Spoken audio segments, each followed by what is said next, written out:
যখন আমার মৃত্যু হবে, আমার কফিন যখন নিয়ে যাবে, তুমি তখন এটা ভেবো না আমি এ পৃথিবী থেকে হারিয়ে যাচ্ছি। চোখ থেকে অশ্রু ফেলো না, মুষড়ে যেও না গভীর অবসাদে কিংবা দুঃখে। আমি পড়ে যাচ্ছি না কোনো অন্তহীন গভীর ভয়ঙ্কর কুয়ায়। দেখবে যখন আমার মৃতদেহ নিয়ে যাচ্ছে, তুমি কেঁদো না, আমি কোথাও যাচ্ছি না, আমি কেবল পৌঁছে যাচ্ছি অনন্ত প্রেমে। মানুষ যখন আমাকে কবরে শোয়াবে, বিদায় বলো না আমাকে।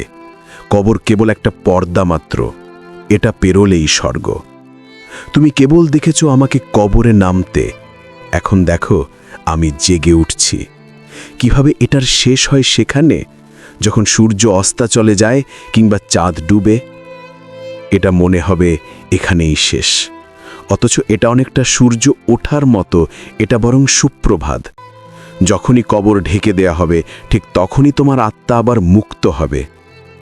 তুমি কি কখনো দেখছো একটা বীজ মাটিতে রোপণ করা হয়েছে কিন্তু নতুনভাবে জন্মায়নি?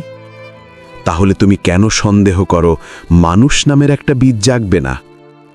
তুমি কি কখনো দেখছো একটা বালতি কুয়ায় নামানো হয়েছে অথচ এটা খালি ফিরে এসেছে?